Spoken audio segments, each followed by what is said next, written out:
Welcome back to the 2-minute warning, back on the topic of the NFL. Today we're going to be previewing the Week 1 Chargers matchup at the Washington football team. Strong LA offense versus that strong Washington defense. Going to be an interesting matchup.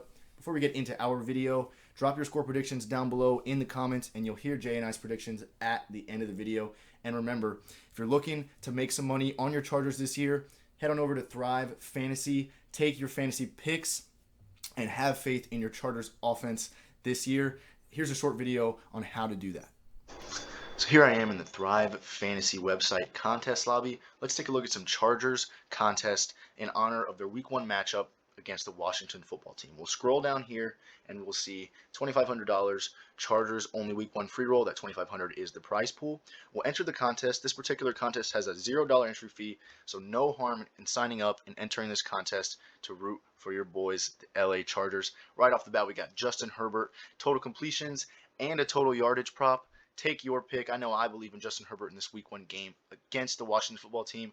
Also have some props for Austin Eckler, Justin Jackson, Keenan Allen, Mike Williams. The list goes on. Time to show how much faith you have in your Chargers offense. Remember, this particular contest has a no entry fee, but if you're willing to put some more money on the line, go to the top right deposit button. Use our code 2MW for Thrive to match your initial deposit up to $100. Go Chargers. Now that you guys know how to make your fantasy prop picks on the Chargers, Jay, what you thinking about this matchup? This is going to be a good matchup. You've already kind of said it in a simplified version. Great offense versus great defense, and then both of the other sides are just not struggling, but just left at a question mark as of right now. I love Justin Herbert. He's on the come up. Even on their offense, as much as I like the things on paper, Brandon Staley, he's a question mark. Can he prove to be the guy for LA? They need one. Offensive line, on paper, I love it. The additions they made, Matt Filer, Oday Abushi, Corey Linsley, Rashawn Slater, they're looking good. But when you're going up against Washington's front four, arguably the best front four in the NFL, all four of those guys are former first-round draft picks. Montez Sweat, Chase Young, Deron Payne, Jonathan Allen. They're bringing the pain. Another first-round pick in their linebacker core. Jamin Davis, William Jackson out in the secondary, Kendall Fuller.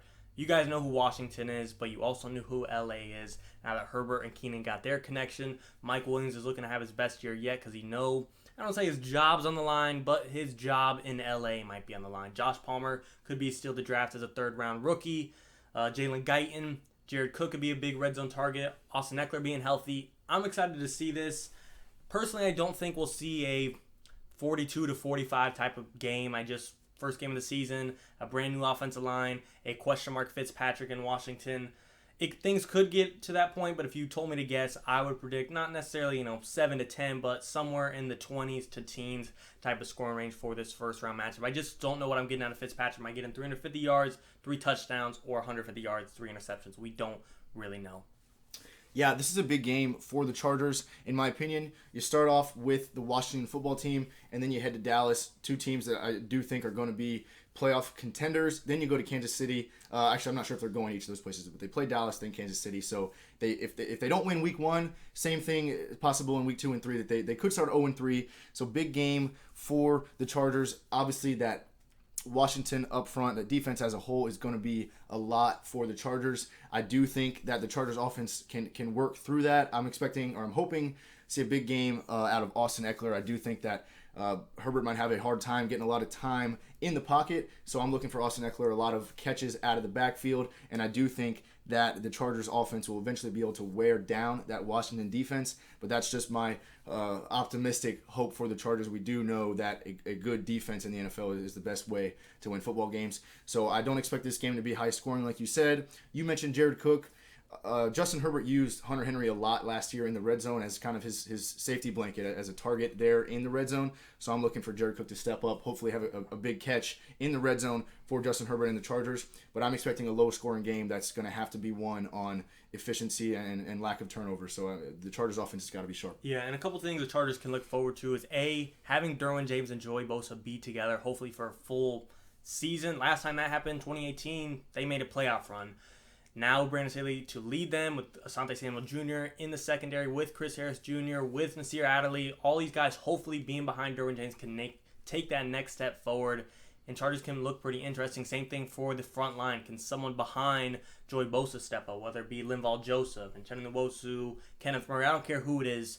I think they're excited to have their A players back, but they're looking for a couple B players to get to that. Not necessarily match their level of play, but just take the pressure off them. But also, no matter what the outcome is for LA in this game, they have to look at it as almost like a test run type of game, because say they lose by 3 points, theoretically, if their offensive line stood up in the first game of the season, their first game really together against the best front four in the NFL, I know it's a loss in the record book, but you have to take that O-line as a win all day. Again, no one wants to hear that, but if I was forced to look at the bright side, if LA walked away with the L on this one, seeing that their O-line is ready, it's just a matter of extra 1 week or just a little bit less competition to finally get that final piece or final nth degree. That's what I'm looking for. Can some pressure be taken off their A players? Can their offensive line step up? And of course, can we just see continual progression out of Herbert? No regression, and as well, coach. But I'm excited to see it. But as much as I like the O-line, as much as I like Derwin James, I feel like the fate of this game is in Fitzpatrick's hands. Like I said briefly earlier, he's come out with the Bucs before, and he was with them, gone 2-0, played like an absolute baller, and then he went 2-2, lost his job to Jameis. So it's really interesting to see. I don't know. This is probably the best team Washington's ever played with, at least in that argument. I don't know his entire career, but that Bucs one was decent. He's almost made a run with the Jets before. Dolphins were 10-6 last year. There's arguments to be made everywhere, but still, we'll just have to see where Fitzpatrick controls the pace of this game. Yeah, you make a good point about takeaways from this game, even if the Chargers don't come out on top. You mentioned the O-line. That should be good on paper, but going to be fresh playing together. Another thing is Brandon Staley. The Chargers could not win this game possibly, but we could still see Brandon Staley looking like he's working well with that team. So that would be a positive takeaway.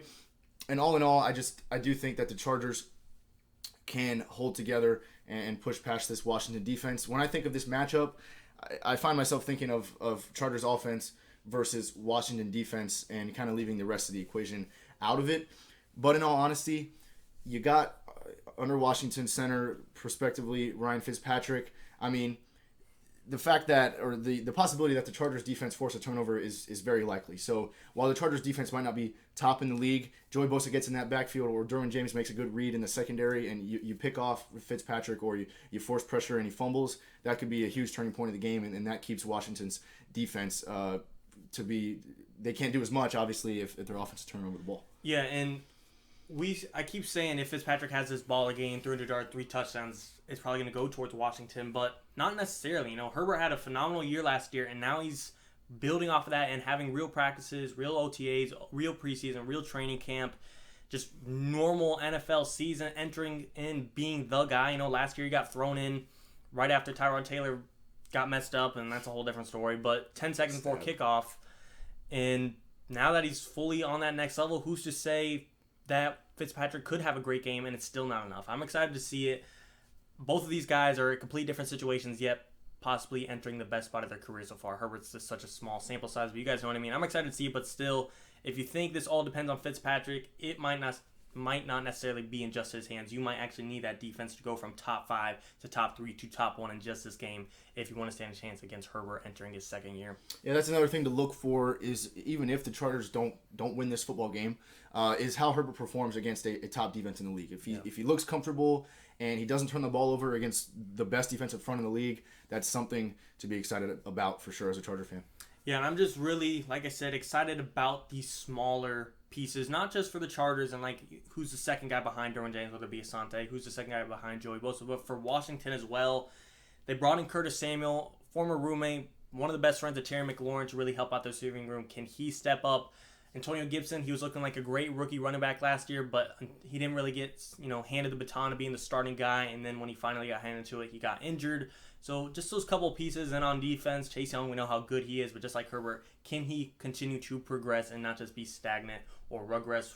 Free agent William Jackson in the secondary. Just these small pieces for both sides. There's going to be growing pains for all teams in the NFL, and that's why week 1, it's hard to make some competent predictions that I'm 100% confident in, but it's also some of the best data after that entering week 2 to project things off of. But both sides, I think the winner of this game is really just going to depend on who's new players step up. Not necessarily rookies, not necessarily veterans, just new to the team, new to the chemistry, new to the playbook. That's what's going to determine this game, not the guys that have been there a while.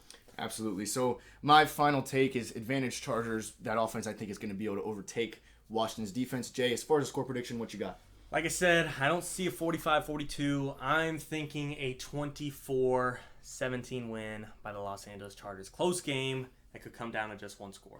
Yeah, I'm gonna go a late comeback by the Chargers, 21-17 final. I think they'll be able to eventually wear down that Washington defense. That's all for the video. Remember to check out Thrive Fantasy. Thanks for watching, guys. 2-minute warning.